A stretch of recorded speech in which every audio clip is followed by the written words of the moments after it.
అందరికీ నమస్కారం. భీష్ముడు వర్ణించిన శ్రీకృష్ణ మహిమను గురించి వివరించుకుందాం. వివరిస్తున్నవారు బాలసుబ్రహ్మణ్యం, కలవలపల్లి. అతి భక్తి నౌవని ఎందు చిత్తము చేరి యౌవని నామ మోహించి పొగడి కాయంబు విడుచుచు కామ కర్మాది నిర్మూలనుండై యోగి ముక్తి నొందును. అట్టి సర్వేశ్వరుండు అఖిల దేవోత్తంసుడు ఎవ్వేళ ప్రాణంబులేను విడుతును. అందాక ఇదే మహాహర్షుడై వచ్చినేడు.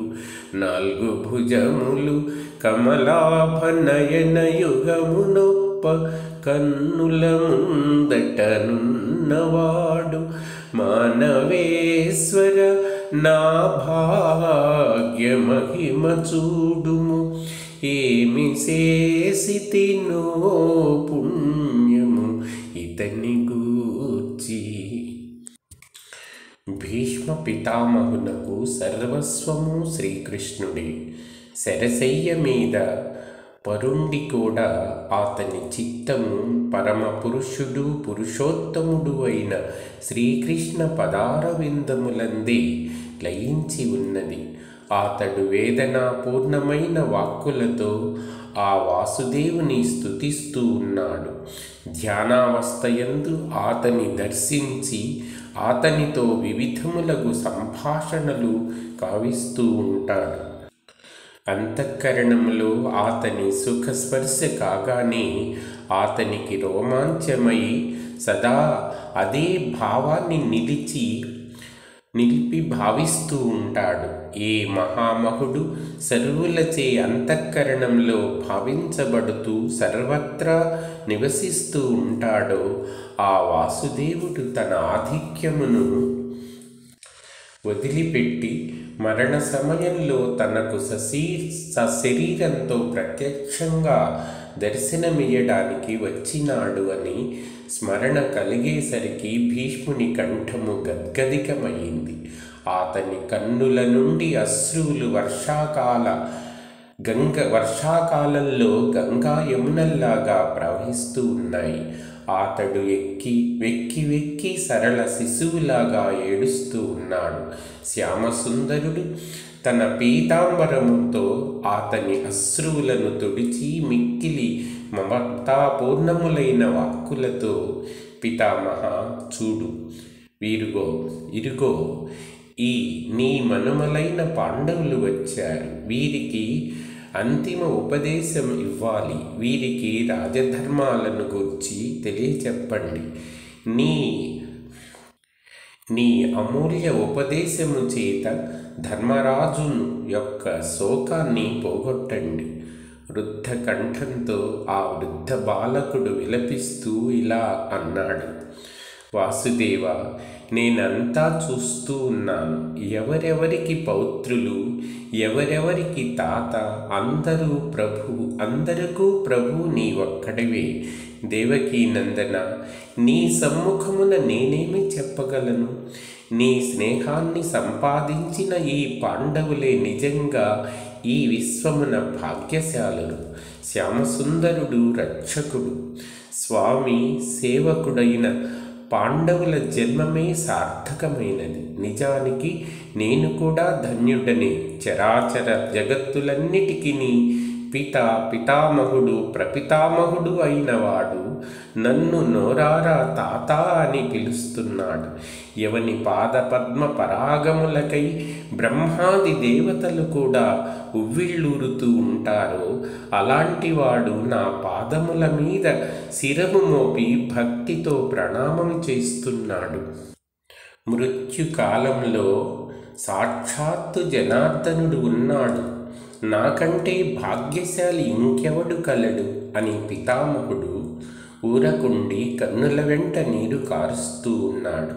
తన తమ్ములతో ధర్మరాజును శిష్యులు సేవకులు సుతులు సేవింప సమస్త ఋషులను మునులను గంగాపుత్రుడైన భీష్ముని చుట్టూ కూర్చున్నారు. తెల్లని వస్త్రమును ధరించి, స్వచ్ఛమైన తెల్లని మాలను ధరించి, తెల్లని గడ్డము, మీసములు, తెల్లని నెరిసిన వెంట్రుకలు గల భీష్మ పితామహుడు బాణముల మీద శోభిస్తూ ఉన్నాడు. నీలమణులతో నిండి నీలాంజన శిఖరంలాగా శ్యామసుందరుడు అతని తల దగ్గర కూర్చుండి ఉన్నాడు. 2 కమలములను ఆశ్రయించి చలికి ముడుచుకొనిన 5 పక్షులలాగా పంచపాండవులు అతని పాదపద్మాల వద్ద కూర్చున్నారు. అమరనాథ శివలింగాన్ని గాని, కేదారనాథుని శివలింగాన్ని కానీ చుట్టుకొని శీతాకాలంలో 88,000 ఋషులు కూర్చున్నట్లు నలువైపులను ఋషులు మునులు కూర్చుండి శోభిస్తూ ఉన్నారు. సముద్రంలాగా గంభీరంగాను, హిమాలయ శిఖరంలాగా నిశ్చేష్టంగాను పడి ఉన్న భీష్ముని అందరూ రెప్పవాల్చక చూస్తూ ఉన్నారు. ఆ సమయంలో పక్షుల కలకల రావాలు కూడా ఆగిపోయాయి. సర్వత్రా శాంతి సామ్రాజ్యం వెల్లివిరుస్తూ ఉన్నది. భీష్ముని అవసానమును కనిపెట్టి ప్రకృతి కూడా అతని అమూల్య ఉపదేశమును వినుచున్నదా అన్నట్లు స్తబ్దమై ఉన్నది. ఆ నీరవతను భంగం కావిస్తూ మేఘ గంభీర స్వరంతో భీష్మ పితామహుడు పాండవులను సంబోధిస్తూ తనకు తానే ఆకాశంతో మాట్లాడుతూ ఉన్నట్లుగా ప్రారంభించాడు. కన్నుల నుండి మాటిమాటికి అశ్రుపూర్ణములు అవుతున్నాయి. ఆ కన్నులు మాటిమాటికి అశ్రుపూర్ణములవుతున్నాయి. శ్యామసుందరుడు వాటిని తన పీతాంబరంతో తుడవగానే మరలా అశ్రువులతో కన్నులు నిండిపోతున్నాయి. పాండవులను సంబోధిస్తూ అతడు ఇలా అంటున్నాడు: పాండుపుత్రులారా, ధర్మమున సుఖం లభిస్తుందని, పాపమున దుఃఖం కలుగుతుందని నేను వింటూ ఉంటాను. కానీ అది మీ విషయమున విపరీతమైనది. మీరందరూ ధార్మికులే కాదు, ధర్మ సంతానం. ఈ యుధిష్ఠిరుడు సాక్షాత్తుగా ధర్మరాజు కుమారుడు, మూర్తిభవించిన ధర్మం. ఇట్లు అయినప్పటికీ మీరు ఎంతగా క్లేశాలను సహించారు, దుష్టులు మిమ్మల్ని ఎంతగా బాధించారు. మీరు రాజభ్రష్టులై అనాథలలాగా అటూ ఇటూ తిరగవలసి వచ్చింది. దీనికి ఎవరినీ నేను దూషించను. అంతా కాలమహిమ. లేకపోతే నిర్దోషులు, ధర్మము నుండి మనస్సును తొలగనీయని వారు, గురు వృద్ధులను శ్రద్ధతో సేవించిన వారు, సర్వాంతర్యామి అయిన శ్రీకృష్ణుని సహాయాన్ని పొందినవారైన మీరు ఎన్నడూ పొందరాని కష్టాలు ఎన్నిటినో అనుభవించవలసి వచ్చింది. మీరు ఆ కష్టములన్నింటినీ సహించారు, దుఃఖంతో దినములు గడిపారు. ఇదంతా ఆ భగవంతుని లీలే అనుకోవాలా? నా కోడలు కుంతీదేవి, కుంతిభోజ మహారాజు పెంపుడు కూతురు, సదా అంతఃపురంలో పోషించబడుతూ ఉండేది. అసూర్యం పశ్య రాజాధిరాజగు పాండురాజును వివాహమాడింది. ఒక సుందర సరోవరమున ఉన్న కమలాన్ని వేరొక సుందర సరోవరానికి తీసుకొని వచ్చినట్లు ఆమె నా చేత సూరసేన దేశము నుండి హస్తినాపురానికి తీసుకొని రాబడింది. మేమంతా ఆమెను పట్టపురాణిని గావించి స్వాగత సమ్మానాదులు కావించాము. కానీ కాలకరాళ గతి చేత భర్త పరలోకగతుడయ్యాడు. మీరందరూ చాలా చిన్న పిల్లలు. అరణ్యంలోని మునుల దయ వల్ల వారు మిమ్మల్ని నా వద్దకు తెచ్చారు. మీరందరూ నన్నే తండ్రిగా భావించేవారు. ధూళి ధూసరితములైన మీ శరీరములతో స్వచ్ఛమైన నా వస్త్రములన్నింటినీ ధూళి ధూసరితము గావించి నన్ను నాయనా నాయనా అని పిలుస్తూ ఉండేవారు. అప్పుడు నేను మిమ్మల్ని ముద్దు పెట్టుకొని, నేను మీ తండ్రిని కాను, మీ తండ్రికి తండ్రిని, నన్ను తాత అని పిలవండి అని చెప్పాను. అప్పటి నుండి నన్ను తాత తాత అని పిలుస్తూ ఉండేవారు. కుంతి తన పతివియోగ దుఃఖాన్ని మిమ్మల్ని చూసుకుని మరచిపోయింది. సుఖములలోనే పుట్టి పెరిగిన కుంతి మిమ్మల్ని పక్షులు తమ పిల్లలను తమ రెక్కలతో కప్పి కాపాడినట్లు కాపాడింది. మీరేమీ తెలియని వారుగా ఉన్నప్పుడు ఆ యూథపతి చనిపోగా ఆ ఆడ ఏనుగు తన బిడ్డలను వెంట తీసుకొని తిరిగినట్లు వనవనములు వాడవాడలో మిమ్మల్ని వెంట నిండుకొని తిరిగింది. నేను మరణించే సమయంలో ఇవన్నీ ఎట్లు చెప్పగలను? మీరు ఈ దుఃఖములన్నింటినీ దుర్యోధని మూలమున అనుభవింపవలసి వచ్చింది. నాయన్లారా, సుఖ దుఃఖములు ఎవరు పెట్టగలరు? మీ ఈ కష్ట కారణమును కాలగతి అని చెప్పుదును. ఈ కాలరూపమగు భగవంతుడు ఎప్పుడు ఎవరిని ఎవరి చేత ఏమి చేయిస్తాడో దీనిని చెప్పగలవారు ఎవ్వరూ లేరు. గొప్ప గొప్ప విద్వాంసులు, జ్ఞానులు, ధ్యాననిష్ఠులైన మునులు కూడా కాలగతిని యథారీతిగా తెలుసుకోలేరు. సాధారణంగా కొందరు తమ తమ పాప ఫలాన్ని అనుభవిస్తున్నారు అంటారు. కొందరు పరాజితులైనప్పుడు నిర్బలులకు ఇదియే గతి అంటారు. బలము లేక విజయం ప్రాప్తింపలేదు అంటారు. కొందరు కళా కౌశలం లేదు అంటారు. అస్త్రశస్త్ర ప్రయోగం చతురత లేదు అంటారు. సుఖము అందుకే ప్రాప్తించలేదు అంటారు. కొందరు నిజమైన సహాయకులు లేకపోతే కష్టాలు అనుభవించవలసిందే అంటారు. నిజమైన సహాయకుడు ఉండిన క్లేశములు దరిచేరువు అంటారు. సముచిత సాధన సామగ్రిచే సుఖము లభించునని కొందరంటారు. కానీ మీ విషయంలో ఇవి అన్నీ ఏవీ కొరత లేదు, సరికదా? ఈ వస్తువులన్నీ ఉత్తమోత్తమములుగా మీకు ఉన్నాయి. మొట్టమొదట సుఖమునకు మూలమైన ధర్మమును చూడు. మీ వద్ద ధర్మమునకు కొదవ ఏమి కలదు? సాక్షాత్తు ధర్మావతారమైన యుధిష్ఠిరుడు మీ మధ్య ఎల్లప్పుడూ ఉన్నాడు. అతని మనస్సు స్వప్నంలో కూడా అధర్మ మార్గానికి పోదు. ఇక బలం విషయమున చూస్తే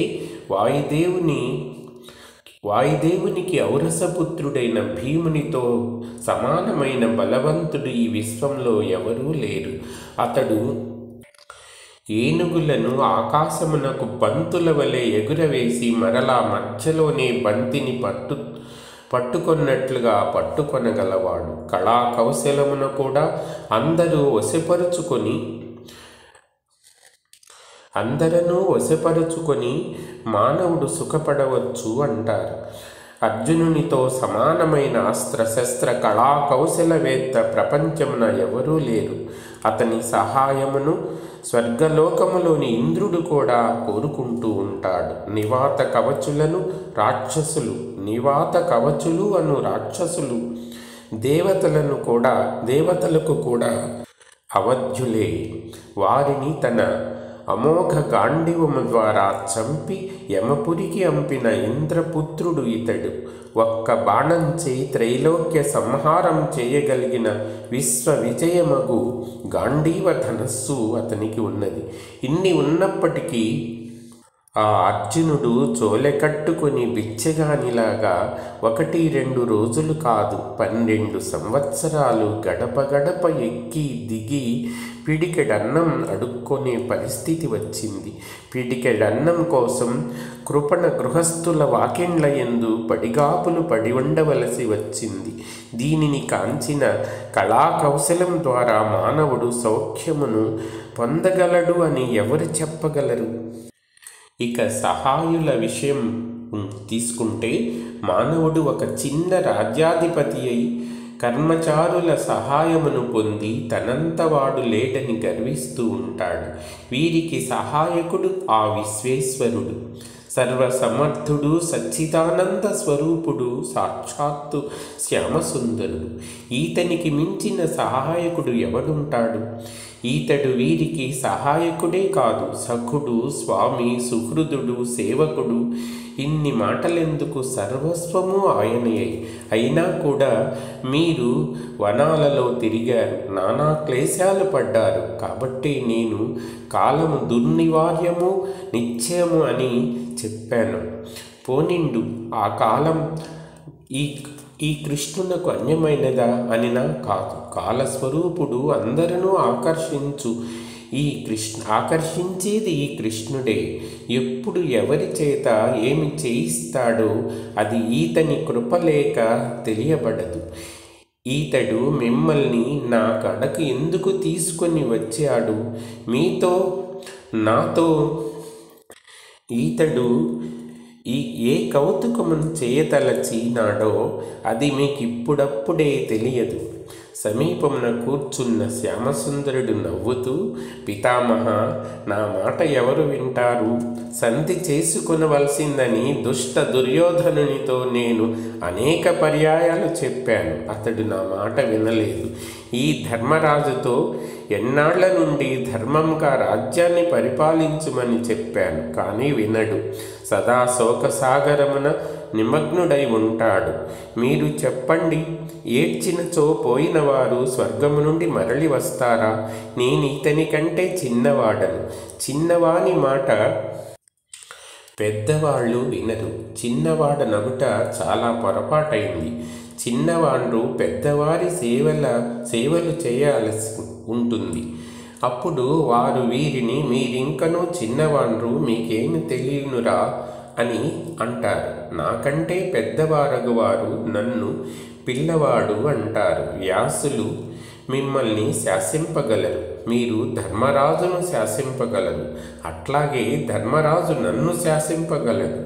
నా మాట వీరు వినరు. కావున మీరు ఈతనికి రాజ్య కార్యములు చేయను ఆజ్ఞాపించండి అని కృష్ణుడన్నాడు. కృష్ణుని మాటలను భీష్ముడు విని నవ్వి, శ్యామసుందర, నీకంటే పెద్దవాడెవడున్నాడు? నీవు మహత్తులలో మహత్తువు, అణువులలో అణువువు. నీ భక్తులను సన్మానించడంలోనే నీకు కుతూహలం ఉంటుంది. నీ భక్తుని గౌరవిస్తే కలిగిన ఆనందం నిన్ను గౌరవించిన దానికంటే ఎక్కువగా ఆనందం నీకు కలుగుతుంది. దీనికి ప్రత్యక్ష ప్రమాణం, నీవు నిగ్రహానుగ్రహ సమర్థుడవయ్యు ధర్మరాజును నా వద్దకు ధర్మశిక్షణ నొసగడానికి తీసుకొని వచ్చావు. వేదములు నీ నిశ్వాసాలు, శాస్త్రాలన్నీ నీ హృదయం నుండి పుట్టాయి. నీ సమక్షంలో ఎవరేమి చెప్పగలుగుతారు? కానీ లోకంలో నా యశమును వ్యాపింపచేయాలని ఇలా వచ్చావు. నాకే ఆ గౌరవమును దక్కించాలని అనుకున్నావు. ధర్మరాజు నీ చెప్పు చేతలలోనివాడు. నీవెట్లు చెప్తే అతడు నడుచుకుంటాడు. అందుకు నవ్వుతూ శ్రీకృష్ణుడు, అయ్యో, ఎక్కడ నడుచుకుంటాడు తాత? ఈతడు నన్ను బెదరగొట్టాడు. ఎదుటనే కూర్చున్న ధర్మరాజు కన్నులలో ప్రేమ రోషమును చూపుతూ అడ్డగించి, నీవు పితామహుని సమక్షమున నేరములు చెప్పుచున్నావా అన్నాడు. అంత కృష్ణుడు భీష్ముని వైపు చూస్తూ, చూడండి తాత, ఇదిగో మీ ఎదుటనే నన్ను బెదరగొడుతున్నాడు. నా నేరాలు పితామహుని సమక్షమున చెప్పుతున్నావా అని అంటున్నాడు. మేము మీకు చెప్పుకొనకపోయినా మాకు పెద్దవారెవరుంటారు? బాణముల చేత వ్యధితుడయ్యు ఆ వృద్ధవీరుని ముఖమండలంలో స్పష్టమైన మందహాసరేఖ పరువిడి వచ్చింది. అతడు, శ్యామసుందర, నీవు నాకు పక్కన ఉండుట చేత నీ హాస్యయుక్తమగు ప్రసన్న వదనం నాకు బాగుగా కనిపించడం లేదు. కావున నీవు నా ముందుకు రావాలి. ఇది వినగానే శ్యామసుందరుడు తెలియని పిల్లవానిలాగా పీతాంబరమును ఎగురవేస్తూ పితామహుని ఆజ్ఞను పాలించాడు. అతడు అతని దృష్టికి ఎదురుగా అతనికి అంటుకొని అతని అవయవములు తాకున్నట్లుగా కూర్చుండి దుఃఖ సంతాపహారకములైన తన కోమల కరకమలాలతో బాణవిద్ధమైన పితామహుని అవయవాలను మాటిమాటికి నిమురుతున్నాడు. అప్పుడు భీష్ముడు ధర్మరాజుతో, నాయనా యుధిష్ఠిర, దూరంగా ఉండిన నాకు చెప్పుట చాలా కష్టమవుతుంది. నీవు నా దగ్గరకు రా. ఇది వినగానే పాదముల కడ కూర్చున్న ధర్మరాజు పితామహుని పక్కకు వచ్చి కూర్చున్నాడు. ఆ తరువాత శ్యామసుందరుడు, వృద్ధుల్లేక సభ శోభించదు అను శాస్త్రవచనం సత్యమని నాకు తోస్తూ ఉన్నది. వృద్ధులు లేకున్న తథ్యాతథ్యములు, నీతి అవినీతులు, సదాచారము, శాస్త్ర మర్యాదలకు సంబంధించిన యథారీతి జ్ఞానమున బాలకులు గాని యువకులు గాని నడవలేరు. నేను ఈ సమయమున ఒక అవినీతి కార్యం చేశాను. నేను చక్రవర్తి కంటే పైన కూర్చున్నాను. నా ఈ పొరపాటును వృద్ధుడైన భీష్మ పితామహుడు ఎంతో కౌశలంతో సరిచేశాడో చూడండి. దీనికి ధర్మరాజు అసంతుష్టుడయ్యాడు. అతడు అత్యంత ప్రేమభరితమైన కోపస్వరంతో ఇలా అన్నాడు, నీకు శోకమోహాలు ఉండవు, నీకు సుఖదుఖాలు శోక సంతాపాలు లేవు. కానీ మేము సంసారులం, మాకు దుఃఖములు ఉంటాయి, సుఖం హర్ష శోకములు ఉంటాయి. నవ్వే వేళల ఎగతాళి బాగుంటుంది, కానీ ఎప్పుడూ ఎగతాళి బాగుండదు. భీష్ముడు ధర్మరాజు మాటలకు అడ్డం వస్తూ, కాదు నాయన, అలా అనకూడదు. నీవు ఇన్నాళ్ల నుండి ఈతని సహవాసం చేస్తూ ఈతని ప్రభావం ఇంతవరకు బాగుగా గ్రహింపలేకపోయావు. అందుకు ధర్మరాజు, ఈతని ప్రభావమునే కనిపెట్టి ఉంటే ఈ అనిత్య శరీరం కోసం కోట్ల కొలది నా బంధువులను సోదరులను చంపుకుంటానా?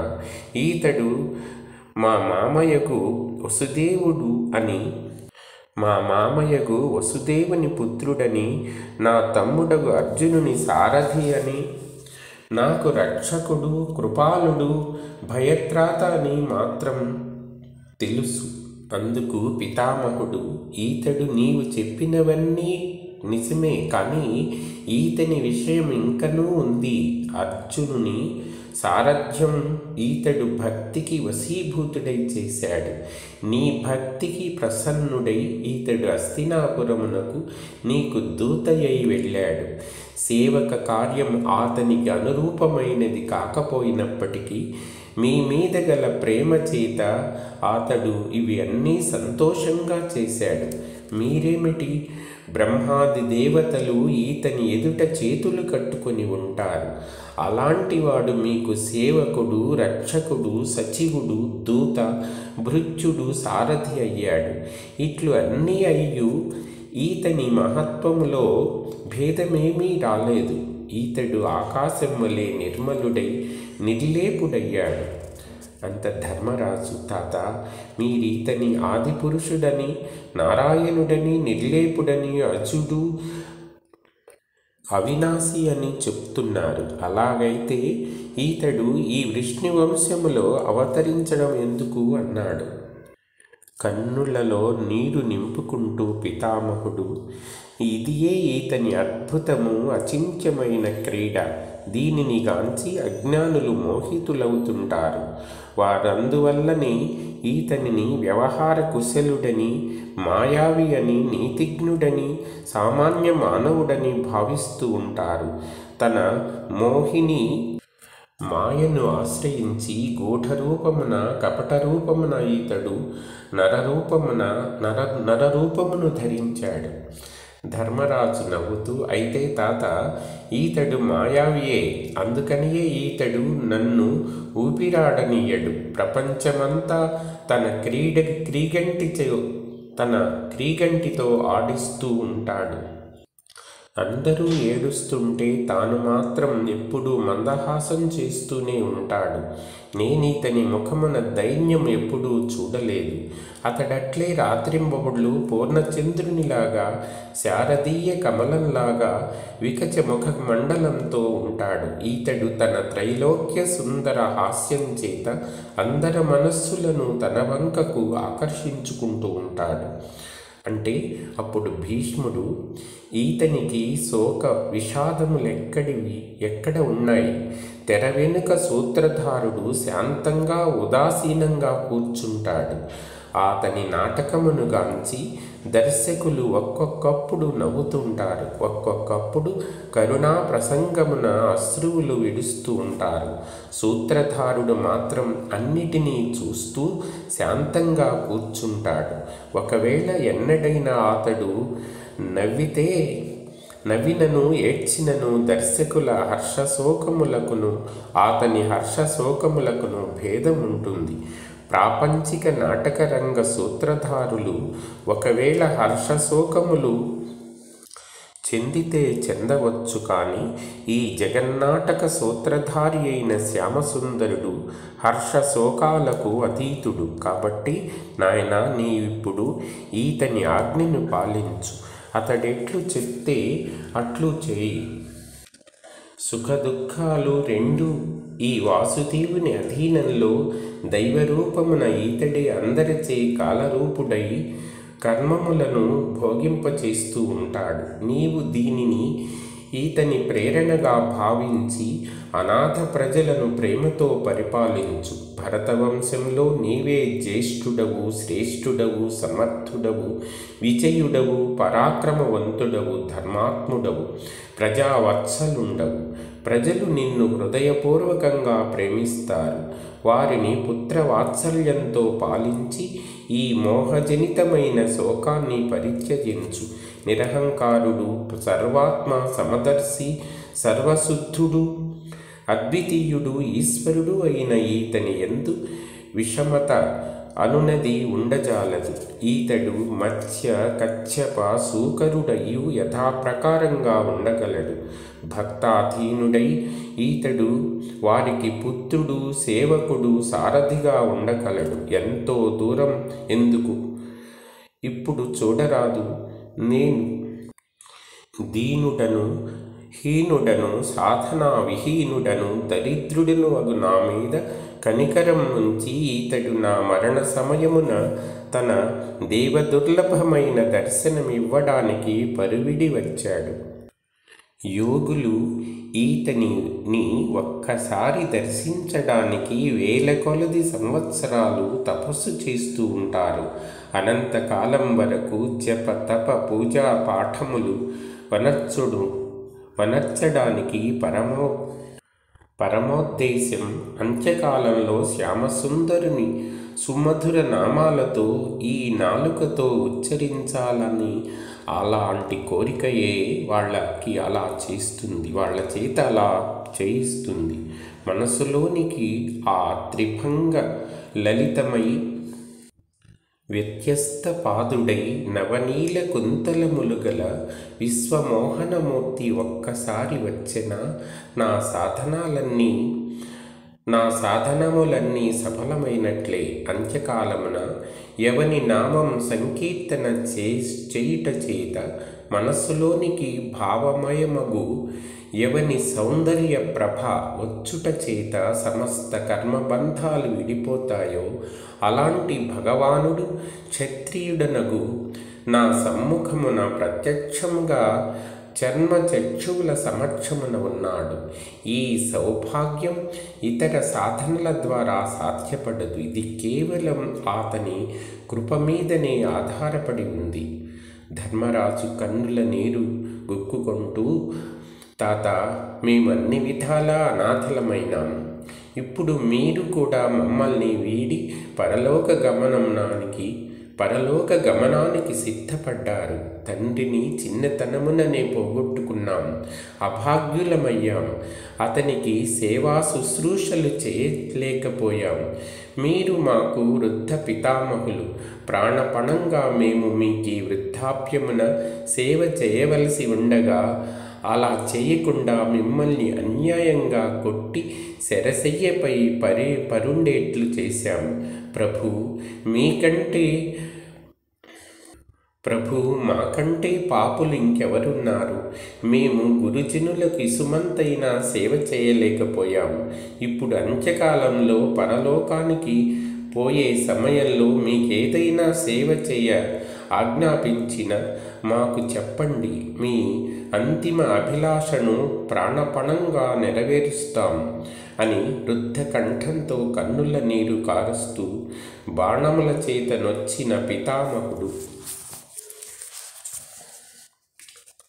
వేదనాపూర్ణమైన వాక్కులతో ఇలా అన్నాడు. కుంతీనందన, చతుస్సముద్ర వలయితమగు భూమండలాధిపత్యము నీకు వచ్చుటను కాంచుటయే నా అభిలాషలన్నయూ. నా కోరిక అదియే. మీరందరూ శ్రీకృష్ణుని కృపచే దుఃఖ సాగరమును తరించారు. ఇదియే నా హర్షమునకు చాలినంత. నాకు మీరు అంతిమ అభిలాషను నెరవేర్చదలచాలి అనుకుంటే అది ఒక్కటే ఉన్నది. మిక్కిలి ఉత్సాహంతో ఉల్లాసంతో ధర్మరాజు ఇలా అన్నాడు. అయితే ప్రభు, మాకు ఆజ్ఞ ఇవ్వండి. మేము ఎట్టి కఠిన కార్యమైనప్పటికీ నెరవేరుస్తాము. మీరు కోరిన పదార్థం ఎట్టి దుర్లభమైనదైనను మీ పాదపద్మములకు అర్పించి మీ కోరిక నెరవేరుస్తాము అన్నాడు. పితామహుడు, నా అంతిమ అభిలాషను తలుపు ఉంటే అది ఒక్కటే ఉంది. మీరు పార్థునకు సారథియు సఖుడు సంబంధి సచివుడు అయిన శ్యామసుందరుని ఒక్క ప్రార్థన చేయాలి. నా ఈ పాంచభౌతిక దేహము వదలకుండునంత వరకు పీతాంబరమును ధరించి వనమాలను మెడలో అలంకరించుకొని శారదీయ కమల సదృశమైన వికసిత నేత్రాలతో నన్ను చూస్తూ మందహాసం చేస్తూ చతుర్భుజ రూపంతో నా సమ్ముఖమున ఉండాలని ప్రార్థించండి.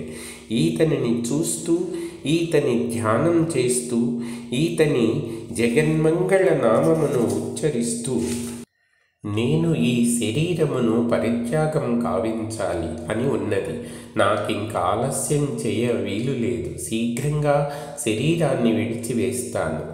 వాసుదేవుడు నవ్వుతూ మధ్యలోనే మాటలందుకొని, పితామహ, దీనికి నీవు ధర్మరాజును అడగవలసిన పని లేదు. లోకులందరూ ఏ ప్రాణాలను వివసులై దుఃఖంతో వదులుతూ ఉంటారో అలాంటి వాటిని మీరు స్వేచ్ఛగా నవ్వుతూ ఎట్లు పరిత్యజిస్తారు?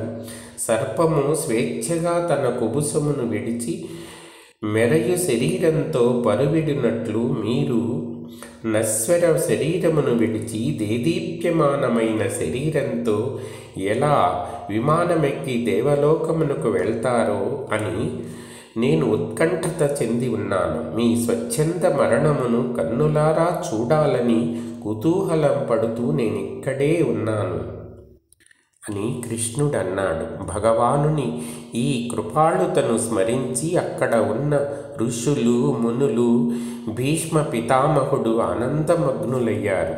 అక్కడ ఉన్న మునులు, ఋషులు అందరూ ధర్మరాజుతో, రాజా, ఇప్పుడు ఈ శంతను పుత్రుడైన గాంగేయుడు తన భౌతిక శరీరమును పరిత్యాగం చేయాలనుకుంటున్నాడు. ఇతనితో సమానుడైన జ్ఞాని, ధ్యాననిష్ఠుడు, నీతి విశారదుడు, భక్తి తత్వజ్ఞాత ఈ భూమండలంలో ఎవ్వరూ లేరు. కావున ఇతని నుండి నానా ధర్మాలను గూర్చి అడగండి. ఇక్కడ వ్యాస భగవానుడు కూడా కూర్చుని ఉన్నాడు. అతడు ఆ ధర్మాలను అన్నింటినీ సంగ్రహం చేసి లోకమంతటా ప్రసారాలు చేయగలడు. కాకున్నా ఈతని అమోఘ జ్ఞానం, ధర్మం, నీతి, ఆచారం, విచారం, సమస్త విద్యలు ఈతని శరీరంతోడనే నశించిపోతాయి అన్నారు. ఋషుల ఆజ్ఞను శిరసావహించి శరశయ్యపై పరుండిన భీష్మ పితామహుని వల్ల వర్ణాశ్రమ ధర్మాలు, సమస్త మానవుల స్వాభావిక ధర్మాలు, వైరాగ్య ప్రధానమైన ధర్మాలు, ధర్మ ప్రధానమగు ప్రవృత్తి మార్గాన్ని, దాన ధర్మాలు, రాజధర్మాలు, మోక్షధర్మాలు, స్త్రీ ధర్మాలు, భగవద్ధర్మములు మొదలైన వాటినన్నింటినీ వేరువేరుగా సంక్షేపముగా విస్తారంగా అడిగాడు. భీష్ముడు కూడా భగవత్ ప్రేరణం చేత సమస్త ప్రశ్నలకు బాగుగా సరళంగా, కొన్నిటికి సంక్షేపంగా, కొన్నిటిని విస్తారంగా ప్రత్యుత్తరమిచ్చాడు. అతడు సాధన సహితంగా ధర్మార్థ కామ మోక్షాలను గురించి బాగుగా తెలిసినవాడు. వాటన్నిటినీ ధర్మరాజుకు తెలియచెప్పాడు. సమస్త సందేహాలకు శాస్త్రోక్త యుక్తులను అనుసరించి సమాధానమిచ్చాడు. ఈ వర్ణన అంతా మహాభారతం శాంతి పర్వంలో వ్యాస మహర్షి వర్ణించి ఉన్నాడు. భీష్ముడు భగవంతుని గూర్చి అద్భుతంగా స్తుతించి ఈ పాంచభౌతిక దేహాన్ని